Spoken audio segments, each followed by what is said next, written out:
episode 209 of the CRICKETher Weekly. You join us at a rather sleep-deprived CRICKETher Towers because we were up. Try and stay awake, Sid, just for the next 20 minutes or so. That also applies to you if you're tuning in. Just try and stay awake for the next 20 minutes or so and then we'll stop talking. Anyway, we were up last night, which is obviously the middle of the night, English time, watching the third England v New Zealand T20, and there was high drama. Oh yeah, glorious victory from. I did fall asleep about 2 hours before the end, but a glorious victory from England. I'm sure occurred, and no, I'm sorry. Oh. I'm sorry to disappoint you, Sid. So I think the equation was that England needed 33 off 36 balls with 8 wickets in hand, which should have been a walk in the park and was not a walk in the park. No, exactly. That was about as low as the run rate, the required rate got. It got to down to 5.8 at one point. It was mostly hanging about a run a ball. Yeah. And they just looked so well set. I mean, let's think about the first half of England's innings to start with. And Maya Bichet just looked great. It was just like, this was an even better innings than the 95, was it, that she got against Sri Lanka? And just because it felt this was more of a pressure situation. Yeah. And it was just fantastic. She was playing all around the ground, and she wasn't trying to go always for those glory shots. She was happy to cut the ball through backward point and take the boundaries that way. So it was just really positive. And interestingly, the first game of this series, she looked quite subdued. She looked like a player that was trying really, really hard not to get out. And she looked like it was in her head going, don't get out, don't get out, don't get out. This time she was able to play a much more flowing game, but she didn't go completely bonkers either. She wasn't playing stupid shots. And that, it was a really productive inning. So massive credit to her. Eventually she got out, that happens, and it was still a very decent innings. But, once she got out, everything rather fell apart, didn't it? Well, yes. I mean, it very much felt like that England were playing with John Ball in mind, this philosophy of inspire and entertain, although I'm not convinced that it was particularly inspirational or really entertaining to watch a sea of England players come to the crease, play a not particularly wise shot. I think it was entertaining if you were a New Zealand fan. Probably entertaining if you're a New Zealand fan, yeah, but I'm not quite sure that that's what the point of the philosophy is. But I mean, the issue to some extent is, it probably won't make any difference in the series, right? Because England had 2 reasonably convincing victories in the first 2 T20s, in both of which they batted first. And they've obviously got their 4 best players coming back to join them for the remaining 2 T20s of the series. So in all likelihood, they will win this series very easily. But they can't afford to be doing that kind of thing that they did today in a World Cup situation, right? That's the issue. And the other thing is that it does seem to be a little bit of a worrying trend, as I've previously written in The Guardian under John Lewis, that England do have these kind of inexplicable batting collapses and just look very frail. I mean, we've now seen it against Sri Lanka in September. We saw it to some extent in the test in India. Okay, that's a different format, but it definitely felt like a similar exactly the same problems. issue. And now we've seen it against New Zealand, and after those first T20s, we were both writing and saying, well, it doesn't look like New Zealand are capable of winning a game against this England team, even a kind of depleted England team. But actually they did, and they really shouldn't have. Well, I think that's the point, that they shouldn't have. I mean, let's think about what New Zealand got right. Obviously, Sophie Devine played an incredible innings, and going into the death phase, they looked like they were going to maybe make 130, and to have made in excess of 150 was a fantastic performance, and I'm very much supported by Amelia Kerr as well. I do think it's interesting that Amelia Kerr is clearly much more of that supporting role. And it's almost like an Amelia Kerr was the one thing that England actually lacked at the end there, because there was no one that was capable of playing that supporting role. England's new generation coming through are really exciting, and we get really excited by a lot of the things that they're doing. We get really excited when Danny Gibson comes in at the end of a T20 and does a reverse and it goes for 4 and it wins the game, and we're like, yay. But you know, there are times when that kind of style of play is not appropriate, and we have a group of players that don't seem to be capable of switching down a gear and going, well, hang on, we only need to run a ball here. You know, we don't need to, you know, play, you know, a glory mode to cow corner, because it's just not what you don't need 6 runs. No. You know, the ball that Bess Heath, you know, got out to, you know, a prod through point would have been, you know, well, a lot more productive than getting out. That's for sure. Yes, they didn't need to hair off after it, did they? And it, as I say, it just felt like they'd gone out there with kind of John Lewis's words ringing in their ears, and prodding it through point is not an entertaining or inspirational shot. On the other hand, it would have won you the game. Yeah, and you know, certainly if, you know, a 4 at that point prodded through backward point, a shot that Maya Bichet had played earlier in the game, you know, quite exquisitely, but it's, you know, it's not a shot that particularly looks good. It doesn't look good even like a traditional glorious Sarah Taylor-esque cover drive. But it can be very productive, and it's a reasonably safe shot as long as you play it along the floor. But we have too many players that seem only capable of swiping the ball in the air, particularly, you know, trying to thump it back over the bowler's head, because that's what they've been kind of taught to do. Is like, you know, and we in the media have kind of contributed to this a little bit, and I worry about it. And I also, you know, worry about what's coming through, because it was look at the to see. England A team. Yeah. The England A team, just having won the T20 series, just lost the first game of their one-day series, and they were all, not all. A couple of people got decent balls, but you know, 5 or 6 of the batting lineup were out playing stupid shots, which were just like, you didn't need to play that situation in the game. So England A lost that match by 106 runs. So it was a complete wipeout by New Zealand A, and that's actually really interesting, because after that first T20, Sid, you wrote a whole piece about how you worry about New Zealand's kind of depth coming through and what's their next generation, but the focus has sort of switched to what's happening with a little England's bit. I worry next about that New Zealand's next generation are not capable of hitting sixes and finding the boundary. I worry that England's next generation, that's all they're capable of, and that we've selected an entire generation that are capable of playing in the 100 and potentially hitting 20 off 10 balls. But the trouble is that if you're Alice Capsey, you can do that. Not just because Alice Capsey actually can play all around the ground, and she's got the whole range of shots that a lot of these other players don't really have, but because Alice Capsey's actually going out there and proving it. If you're going to be that kind of player, you have to actually win games regularly for your teams, as Alice Capsey, did in the WPL, as she's done for England. And if you're not doing that, then that's actually unhelpful. And if you've got nothing but players that can do that, then we see what happened today, where panic sets in, and you wind up, where they ended up. And really, it should have been Bess Heath and Danny Gibson that brought it home. To be honest, they shouldn't have left poor old Holly Armitage to nightmare have situation. to walk in what must have been like the weirdest flipping day of her entire life. Because to be told at the beginning of the day you're not playing, and presumably she knows, she'll know in her heart of hearts this was her chance. I'll be amazed if she ever plays for England again. You never know. You never know. But this was a big opportunity. This was her chance. And to be told at the beginning of the day, I'm sorry that you're not going to get it. And that you're effectively on the plane back home after this, and they probably won't come around again. So the disappointment must have been huge. And then to get the chance to go in and actually win a proper cap when Sarah Glenn was concussion subbed, that must have been that's the dream come true. But then to have to walk out in that situation and then end up walking back because she kind of cracked under the pressure, to be honest, didn't she? But we can't blame her. Oh, absolutely not. No, she shouldn't have been pushed. She shouldn't have been in that situation. Great strategy from New Zealand, by the way, just to say, bowling Susie Bates for that last over. I'm not actually entirely convinced what Susie Bates' bowling style is these days since her injury. It just seems to be bowl it very fast, very straight and slow. And almost like a spinner, but she doesn't get any. Is it slow fast or fast slow? It's definitely not fast anything.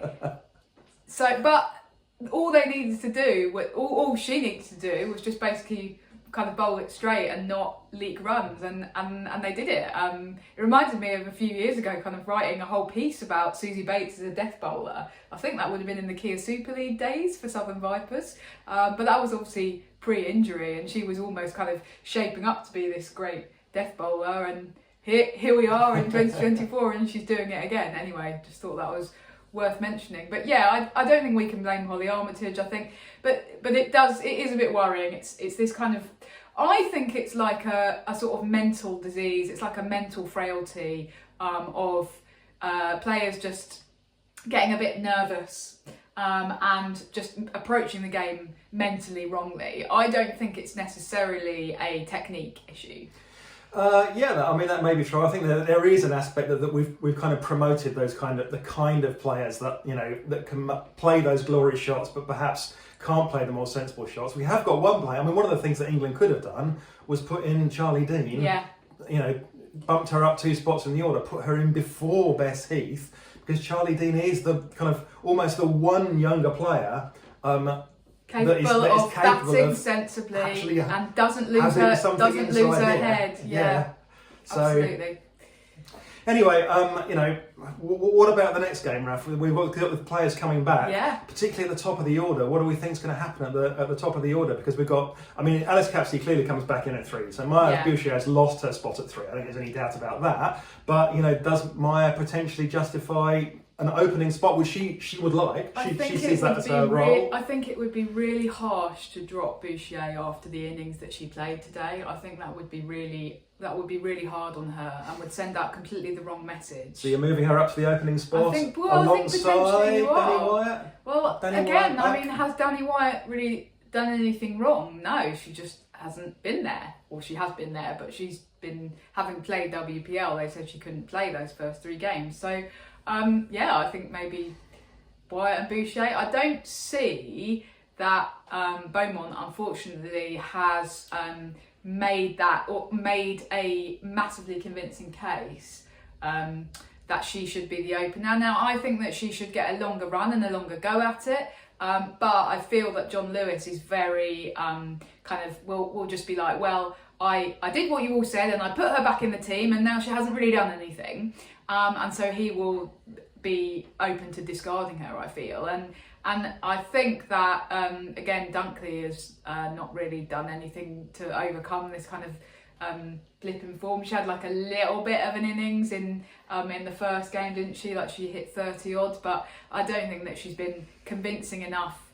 It certainly would feel harsh to me to drop Boucher in order to retain Dunkley. But it's a huge issue for Lewis. Yeah, no, I just don't know. I feel like that would be the right decision, but I just feel I can't see him dropping Dunkley. He's really committed to her. Yeah, it's some cost fallacy at this point, isn't it? Yeah. He wants her to be the opener in the World Cup, so he's going to persist with her, and he'll just justify it on whatever means he can find. Ultimately, if they win the World Cup and Dunkley hits 70 runs in the final, it's been the right decision. We'll see. Okay. Yeah. Anyway. Should we talk about something else shambolic that's happened this week, Sid? Do you like that segue? So talking about the 100 draft, we had a lovely, it was Wednesday evening, wasn't it? They had an hour, it was on YouTube this year, wasn't it? Rather than actually on Sky. And it was all a bit of a mess. They can't spell Naomi Ditani's name correctly. Some of the presenters don't know how to pronounce names of various players.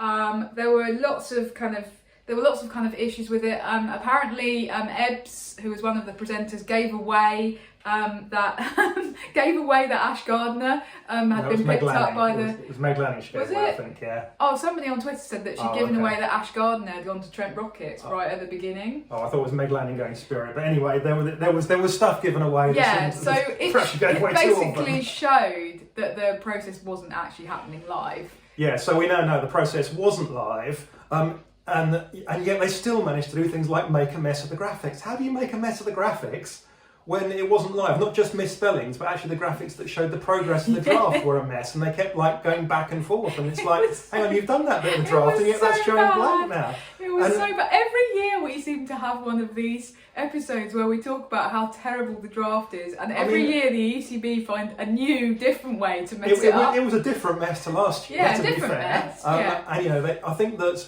doing the draft in advance did enable them to make it snappier, but then they did other things like kept cutting back to the interviews, because they were like, well, everyone's going to be bored now, so we've got to cut back to an interview, and then the draft process is still rushing through on the screen, and so it was very difficult to work out who'd been picked up by who for what salary band.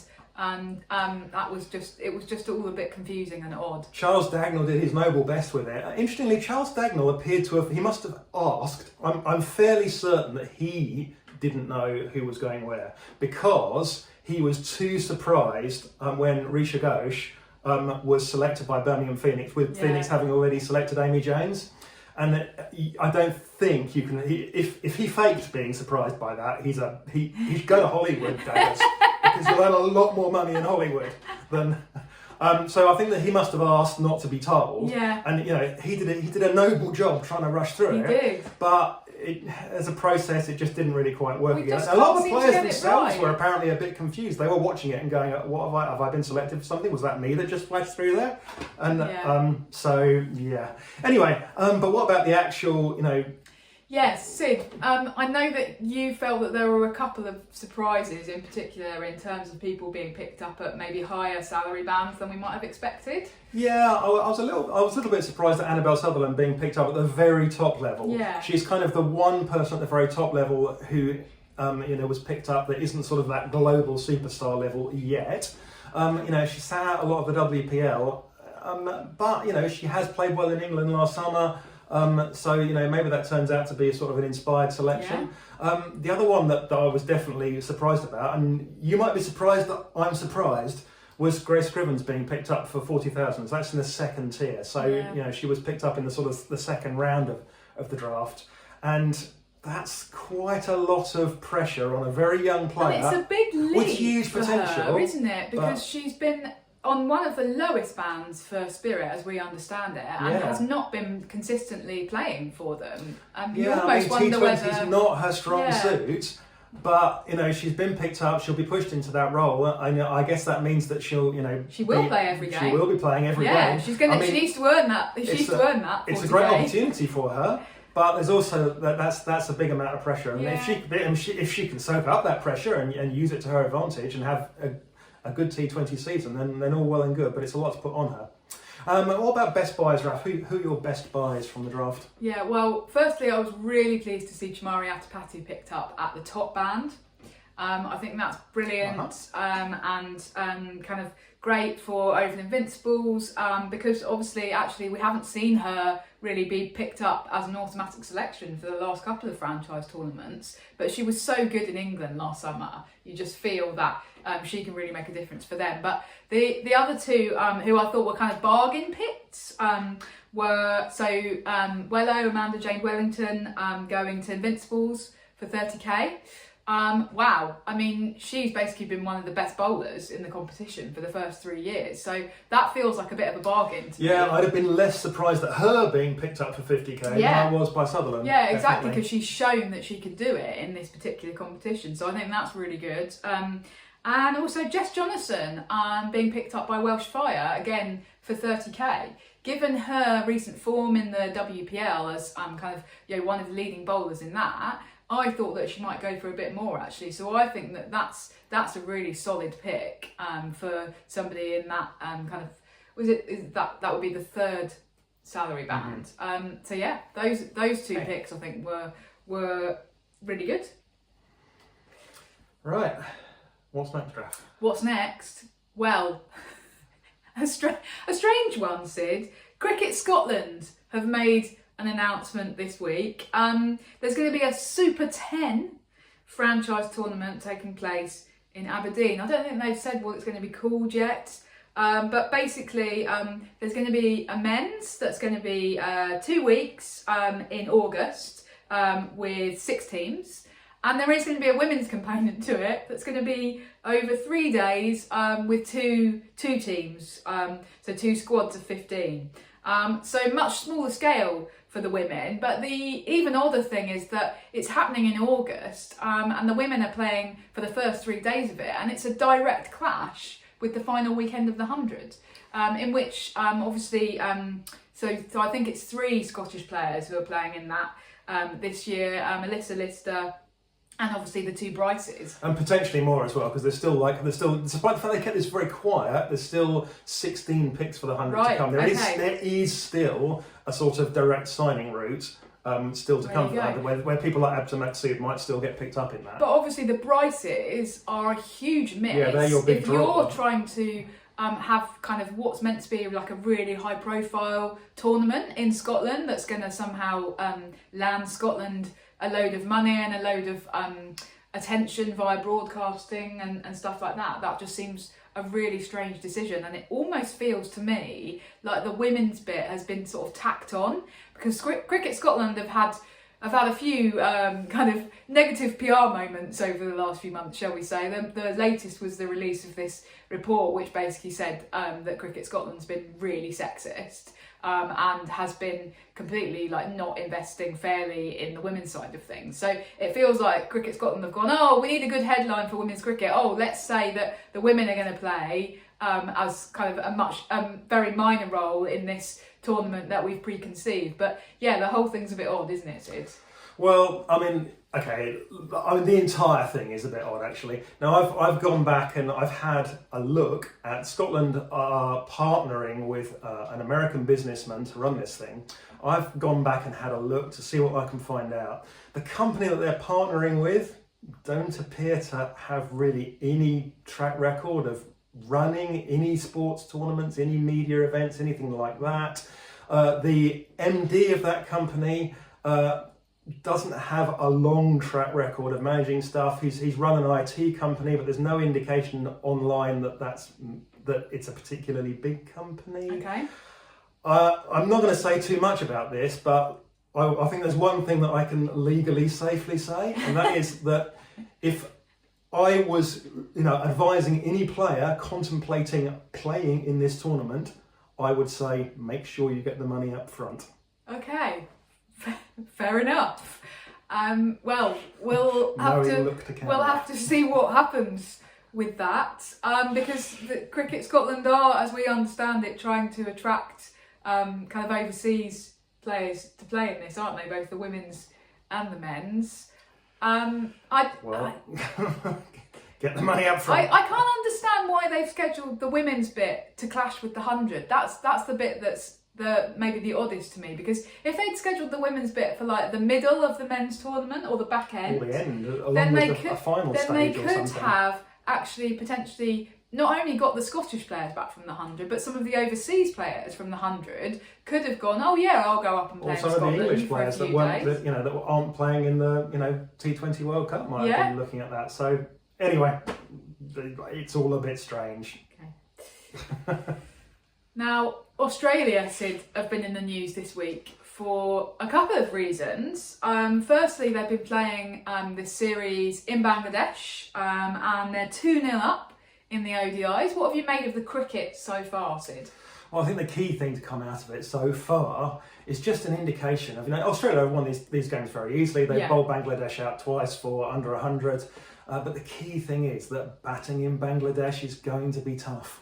You have to have an incredible amount of resilience and patience. You've got Beth Mooney, hitting something like 26 runs off 70 odd balls or something like that. Something like that, yeah, in the first match. So, in this T20 World Cup that's coming up, batting is going to be really hard. You're going to have to really work for your runs. It could well be a very, very different T20 World Cup to the bish, bash, bosh kind of cricket that we've seen. And your teams are going to need to adjust. Incidentally, it's really not going to suit England, and it's really not going to suit John Ball as a style of play, to be honest. Yeah, so I think that's the lesson really, that Australia have had to really graft to get those victories, even though they've bowled the opposition out cheaply. So I think that's the key lesson there. Interesting.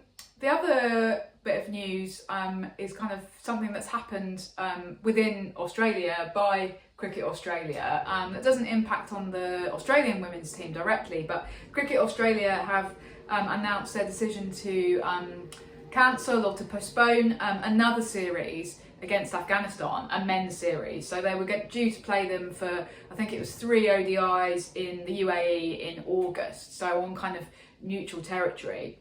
And Cricket Australia have been very upfront and said the reason for this is that we've had conversations with the government, with our government, and conditions for women and girls are getting worse. So we're not prepared to play Afghanistan at this time. Now, it's fair to say that this decision has not gone down without a decent amount of controversy on social media, Sid. Yeah, I mean, some people have been saying, even if Cricket Australia really believed this, they would have refused to play Afghanistan in the World Cup, for example. What's your response to that, Raf? Yeah, I mean, I think Cricket Australia have kind of addressed this themselves. What they've said is that it's not in our power to prevent Afghanistan from playing in the World Cup. That's an ICC decision, and the ICC is kind of a conglomerate of all of the cricket boards. So whether Australia had played Afghanistan in the World Cup or not, Afghanistan would still be there and still, getting airtime and getting viewer time, and that participation legitimising, therefore, the rule of the Taliban, who we know are very invested in the success of the men's cricket team. But Cricket Australia do have the power to decide who they play bilaterals against. That is entirely within their gift. And so this is something that they can control. So that's why they're not doing it. So it's a different scenario, and what they're saying is that we don't want to play a bilateral series against them and legitimise the Taliban in that way. Now, people can criticise them and kind of say, oh, yeah, there was even people on Twitter saying this is worse than Cricket Australia just doing nothing, because they're accusing them of hypocrisy. But that kind of sort of like very sort of pure, slightly kind of I'm not expressing this very well, but I think that really frustrates me, the perspective of, well, doing something is worse than doing nothing. If nothing else, what Cricket Australia have done is bring the plight of women and girls in Afghanistan back into the back as a talking point. Public eye. Yeah. And so that conversation is now being had again on social media. Nobody else has done anything to support the women and girls of Afghanistan. Nobody else in cricket has done anything. So to come out and criticise Cricket Australia and say, oh, well, they're just hypocritical, well, I think people who are doing that need to take a bit of a look at themselves and go, well, what have you done? What have you done to support women's cricket in Afghanistan? What have you done to try to uphold the ICC's own rulings on having a women's cricket team being the thing that you need to do to be a full member? And the answer for basically anybody else in the world is nothing. So I just found some of this kind of sort of moralising about Cricket Australia and accusations of hypocrisy really made me a bit cross and a bit depressed, actually, because it can't possibly be worse than doing nothing. Even if we would like Cricket Australia and other cricket boards to be doing more, this is at least something, and it's an important something. Okay, and it was really great to also see this week, I mean, partly as a result of this, one other big name in cricket come out, in support of the Afghan women's team and in kind of saying that, we haven't got this right. Because Ishiga doing that during the Q&A as part of the MCC Cowdrey lecture is a huge thing. And it's a huge thing for her as well, because she's effectively coming out against the BCCI by doing this. She earns, I would imagine, some very decent money from the BCCI for, working, over the years in the IPL. So, she's taking a genuine personal risk by doing this. She's a very high-profile person in India, a high-profile person in the game, and the fact that she's bravely come out and said, no, guys, this is wrong. The ICC are wrong about this. I was really pleased to see somebody else with high-profile joy, and, Alison Mitchell, who really has felt like a bit of a lone voice among the people at the top end of the men's game, because, it really felt like Ali Mitchell was just like crying in the wilderness at that high end, way above where we are in that pecking order. Absolutely. So positive. It's really important that those kind of voices actually do speak out against what's going on. Yep. And finally, Sid, just quickly, we did have a question come in that we didn't find the time to answer in last week's podcast. It's kind of an interesting one. Following on the back of a very successful WPL, do you think there should be a competition for women among the top teams of WBBL, the 100 and the WPL, kind of all together playing each other? I think this sort of thing definitely sounds like a lot of fun. Yeah. I always thought it would be great if we could have some sort of super county championship between like the winners of WNCL and the winners of the county championship in the old days in England. I think the key issue nowadays is that that's probably unrealistic just because there's too much crossover within the teams. They did try this briefly in the men's game, and the trouble was that the BCCI went, well, of course, any players that play for all three teams will, of course, play for the Indian team in this, and that kind of killed the entire thing, really, because it meant all the best players were going to play for the Indian version, and at that point, interest subsided substantially everywhere else, unsurprisingly. Yeah, so it's overlapping players, isn't it? And obviously the other thing is trying to find time for it in the schedule would be quite difficult. Well, yeah, I mean, there's... So we think it's a lovely idea, and we definitely try and get there if it did happen, but probably not realistic, unfortunately. Wow, Sid, this might have been our longest episode ever. It's a bit of a mammoth one. Thanks for bearing with us. Hopefully you did manage to stay awake for the whole episode. Sid, well done for staying awake for the whole episode. We'll see you in a week's time. Bye for now. Bye.